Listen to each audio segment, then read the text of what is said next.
Muy bien, escuchamos entonces parte de los discursos de los dos candidatos más fuertes que habían para estas elecciones presidenciales. Y lo tenemos con nosotros a Álvaro Olmedo, que, bueno, de parte de la Facultad de Ciencias Sociales, investigador, licenciado en Ciencias Políticas, para que nos haga una especie de, bueno, de perspectiva a futuro, ¿no? En estos 44 días que faltan, hasta el 10 de diciembre. Bueno, ¿cuál es la mirada? Bueno, lo primero que me parece que hay que decir es que estas elecciones son un motivo de festejo. Los argentinos no siempre han resuelto sus disputas políticas en las urnas, de manera que esto hay que destacarlo. Y lo han hecho de manera masiva, han encontrado esta forma de participación que brinda la democracia y me parece que este es un motivo de celebrarlo y de destacarlo. Yendo específicamente a las elecciones, hay que decir que no se puede simplificar esto diciendo que se trataba de un enfrentamiento entre dos hombres, es decir, entre Fernández y Macri o Macri y Fernández. Acá claramente se contraponían dos modelos que habían sido probados en sus políticas públicas, uno con 12 años de ejercicio y el otro con los últimos 4 años. Esto significa que los electores de ninguna manera podían pensar o argumentar que habían sido engañados o que no sabían de qué se trataba. Acá el neoliberalismo había desembarcado con toda una batería y con todo un andamiaje discursivo en el sentido que venía la honestidad, en el sentido que venían a moralizar la república y en el sentido que venían a crear trabajo porque ellos eran parte de la cultura del trabajo. Nada de esto sucedió, por el contrario, los resultados en términos objetivos que tiene este modelo para mostrar son desastrosos. Casi un 10% de la disminución del PBI en 4 años, un aumento superior al 100% de la deuda externa en relación con el PBI, una desocupación que subió a los 2 dígitos, un aumento de la pobreza en 5 millones de personas, de manera que todo lo que uno pueda decir en relación a los resultados es desastroso. Esto hace que necesariamente en las elecciones, bueno, los resultados no puedan ser positivos. Necesariamente hubo una reacción, ha sido una reacción en paz. En otros lugares de Latinoamérica, como Ecuador, Haití o Chile, las reacciones han sido distintas. De manera que tenemos que aprender los argentinos que estos son los resultados del neoliberalismo. El neoliberalismo también hizo creer durante mucho tiempo que este ajuste era para todos y esto también constituyó una falacia. Los sectores de menores ingresos son los que más sufrieron el ajuste y las clases medias también sufrieron el ajuste. Esto lo tienen que escuchar las clases medias, porque parece que necesariamente tenemos que repetir los ciclos de la historia. 76, 90 y 2015 parece que tienen que ser la repetición o el calco de esos errores históricos, porque las clases medias siguen con el imaginario que van a pertenecer a una clase que nunca van a pertenecer porque nunca van a ser recibidas, porque nunca los ingresos van a alcanzar, porque no son parte de esa oligarquía que sí se ha visto beneficiada con este ajuste y con este modelo. Esa oligarquía son los sectores ligados a las energéticas, a los bancos y al sector sojero.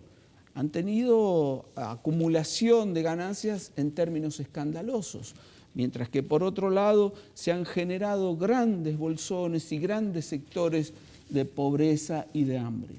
Entonces me parece que ha llegado el momento de reflexionar y de decir: esto no es Macri, esto no es un modelo mal aplicado, esto es el neoliberalismo que siempre entrega y siempre entregará estos resultados como consecuencia de la aplicación de sus políticas de desigualdad y de acumulación para un solo sector.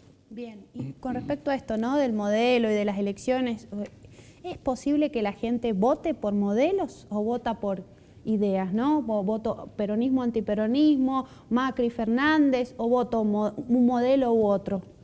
Bueno, está muy buena la pregunta y sería digna de un análisis muy serio, muy profundo. Lo que sí es cierto es que la subjetividad, como esa apreciación o esa percepción de la realidad, que no necesariamente se corresponde con esa realidad objetiva, es uno de los elementos que ha sido construido por este modelo a través de los medios de comunicación. Cuando uno lee los resultados en términos objetivos y ve que ese modelo ha obtenido un 40% de los votos, dice, evidentemente hay algo que está traccionando en el medio a un sector que no debería estar ahí, o hay algo que está interfiriendo en la comunicación o en el mensaje, y efectivamente creo que esa subjetividad es creada por los medios de comunicación. Pero reitero, estaría muy bueno hacer un análisis profundo, un análisis multidisciplinario, porque aquí entran elementos políticos de la comunicación, elementos hasta de la psicología que tienen que ver con las motivaciones últimas por las cuales un elector decide un voto hacia un sector y no hacia el otro. Bien, escuchamos también mucho en esta época, ¿no?, el concepto de pertenencia de clase o desclasado, ¿no? Bueno, ¿cómo aplica eso a los modelos? Bueno, tiene muchísimo que ver. Los desclasados o el enriquecimiento de determinadas clases no son ajenos a los modelos, sino por el contrario, son una consecuencia, te diría, lineal, directa. Cuando el Estado es parte de una distribución inequitativa o el Estado genera todo un andamiaje normativo para que haya un enriquecimiento indebido, sucede esto que ha sucedido. Hasta, digamos, lo mismo que ha sucedido con los fondos de la deuda. La deuda, los préstamos del Fondo Monetario Internacional ingresaron y el 80% fueron a parar a los sectores de la especulación financiera. Y eso es porque hay un Estado que lo permite, eso es porque hay un Estado que definitivamente se pone del lado de esa clase, de esa élite, a la que en términos políticos tenemos que nombrar como oligarquía, porque es una clase que está cerca del poder, que está presionando al poder para que el poder actúe, funcione en favor de sus intereses y de sus miradas. De manera que los modelos están claramente determinando los desclasados y la acumulación desmedida. Pero la gente que lo mismo aprueba, ¿no?, ese modelo que lo empobrece, ¿no? ¿No entiende esto del 80% de la plata quedó en ese sector al que no pertenece? ¿O no lo cree? Bueno, esto es lo que Gramsci denominaría la hegemonía. Es decir, cuando existe la imposición de un discurso, haciéndolo ver como el único posible, el afectado, aún, digamos, siendo dañado en sus intereses, justifica al que está haciendo el daño. Doy un ejemplo concreto de lo que estoy diciendo. A alguien le puede venir, a alguien que recibe el ingreso mínimo, un ingreso de 15.000 pesos, le puede venir una factura de 5.000. Y esa persona lo que dice es, bueno, no podíamos seguir con las facturas tan bajas, las empresas energéticas tienen que ganar, es lógico que tengan que ganar.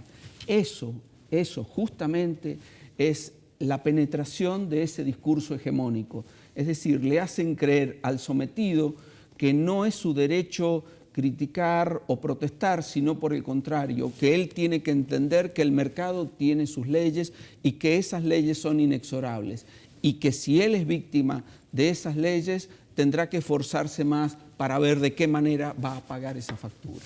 Con esfuerzo y trabajo. Sí, claro.